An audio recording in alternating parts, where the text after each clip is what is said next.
क्या आप अपने लाइफ के एक ऐसे पॉइंट पे हो जहाँ पे आप बहुत कंफ्यूज्ड हो कि अब आप आगे चल के क्या करने वाले हो, आपका करियर क्या चीज़ में बनने वाला है। आप दिन भर यही सोचते रहते हो कि कौन सी करियर अपॉर्चुनिटी हो सकती है जो आपको सूट भी करेगी, जो आगे चल के आपको एक अच्छा फ्यूचर भी देगी, जिससे आप पैसे भी कमा सकते हो, जो आपको एक प्रेस्टीज भी देगा लाइफ में। अगर आप इन सब चीज़ों को लेके कंफ्यूज्ड हो तो आज मैं आपको ये बताने वाली हूँ कि क्यों लॉ आपके लिए एक अच्छा करियर अपॉर्चुनिटी हो सकता है। Hello everyone, this is Advocate Suchi Goyal and I am going to give you 5 top reasons why law can be a good career opportunity for you.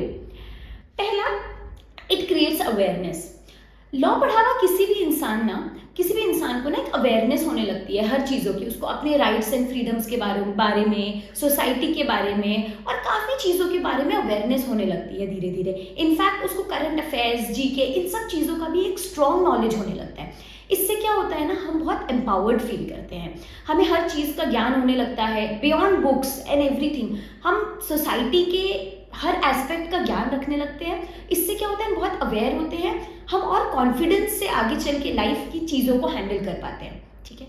Second क्या है, ये आपकी इंटरपर्सनल स्किल्स को build करता है। इंटरपर्सनल स्किल्स क्या होते हैं, किस तरह से आप लोगों से मिलते हो, किस तरह से लोगों से बात करते हो, कितने कॉन्फिडेंस से बिहेव करते हो, इन सब चीज़ों को लॉ ब्रश अप करता है। जैसा कि मैंने आपको बताया, ये सिर्फ बुक्स से सीमित नहीं है। ऐसा नहीं है कि आप कोई बुक पढ़ रहे हो और बस उस बुक के अकॉर्डिंग ही वो लॉ आपको सिखाते जा रहे हैं, रटाते जा रहे हैं, ऐसा बिल्कुल भी नहीं है। क्या होता है ना, जब आप ये चीज़ें पढ़ते हो, आप रियल लाइफ इश्यूज पढ़ते हो, इससे ऑटोमेटिकली प्लस लॉ एक ऐसा करियर है ना जिसमें बहुत लोगों से मिलना, it is for the society आखिर में, राइट। सो आप जब लॉ करते हो, आप सोसाइटी के लोगों से मिलते हो, बातचीत करते हो, आपकी पढ़ाई भी आपको इस तरह से मोल्ड कर देती है ना कि आपके इंटरपर्सनल और कम्युनिकेशन स्किल्स बहुत स्ट्रांग हो जाते हैं। Third very important reason is इसकी करियर अपॉर्चुनिटीज़। लॉ करने के बाद जो दरवाज़ा खुलता है, it is a universe of career opportunities. कोई चीज़ की कमी ही नहीं है। इंडिविजुअल प्रैक्टिस करना है, इंडिविजुअल प्रैक्टिस करिए। आपको लिटिगेशन करना है, आपको पसंद है अपने पॉइंट्स देना, परसुएड करना, आप लिटिगेशन में जाइए। आपको नहीं पसंद, आपको लगता है कि मैं तो किसी ऑफिस में अच्छे से बैठ के काम करना चाहता हूँ, एसी में, ठीक है, कॉर्पोरेट जॉब्स के लिए जाइए। ठीक है। अब तो इतनी सारे, इसमें भी डाइवर्स फील्ड्स है। There is arbitration, there is intellectual property, there is cyber law, उसमें भी मल्टीपल फील्ड्स हैं। आप एक एक चीज़ में स्पेशलाइज कर सकते हैं। फैमिली लॉज में इंटरेस्ट है, आप उधर जा सकते हो। ऐसा कुछ है ही नहीं जो कवर्ड नहीं है। एंड इन ऑल एस्पेक्ट्स, किसी को होता है कि मुझे गवर्नमेंट जॉब करना है आगे चल के, मुझे I want to serve the country, मुझे कुछ तो ऐसे गवर्नमेंट लाइन में जाना है। इतने सारे गवर्नमेंट एग्जाम्स होते हैं जहाँ लीगल एडवाइजर्स की ज़रूरत होती है। आप आगे चल के जज बन सकते हो। So there is a wide range of career opportunities. ऐसा कोई भी डायमेंशन नहीं है जो लॉ कवर नहीं कर रहा है। The fourth point is law is a dynamic and ever evolving field. Ever evolving field क्या होता है, ऐसा नहीं है कि अचानक से बहुत सारे लॉयर्स हो गए दुनिया में, अब लॉयर्स की ज़रूरत नहीं है। ऐसा दिन कभी नहीं आएगा, तो आपको ये टेंशन लेने की कोई ज़रूरत नहीं है। क्यों? क्योंकि धीरे धीरे ऐसा होता है ना कि ऐसे एडवांसमेंट्स आते रहते हैं कि जितना न्यू जनरेशन वाला लॉयर है ना, वो और ज़्यादा वेल इक्विप्ड होता है चीज़ों के साथ, उसको और ज़्यादा वो अपडेटेड रहता है चीज़ों के साथ। जैसे क्या, बहुत पहले 50 साल पहले साइबर लॉयर्स तो नहीं हुआ करते थे। क्यों?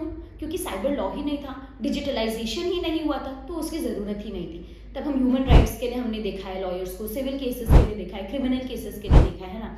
धीरे धीरे जैसे जैसे नीड बढ़ती जा रही है, जैसे जैसे कॉर्पोरेशंस आए, कंपनीज बनी, कंपनीज एक्ट पिक्चर में आया, तो कंपनीज को लॉयर्स की ज़रूरत पड़ने लगी। साइबर लॉज जैसे जैसे डिजिटलाइज हुआ, स्कैम्स होने लगे, ऑनलाइन स्कैम्स होने लगे, इसके लिए हमें साइबर लॉयर्स की ज़रूरत पड़ने लगी। ऐसे ऐसे जो भी, अब इन्वायरमेंटल इश्यूज़ है, ये भी बहुत सीरियस कंसर्न रखने लगे हैं, तो कुछ लॉयर्स हैं जो सिर्फ और सिर्फ इन्वायरमेंटल इश्यूज़ पे डील करते हैं, राइट। तो ऐसे कर करके जैसे जैसे फील्ड्स इवॉल्व होती हैं, जैसे जैसे सोसाइटी में प्रॉब्लम्स बढ़ती हैं, वैसे वैसे लॉयर्स की ज़रूरत पड़ती है, राइट। तो it is dynamic and it keeps evolving, इसका कोई एंड नहीं है। Fifth and the most important point, you will make a difference if you become an advocate. कैसे?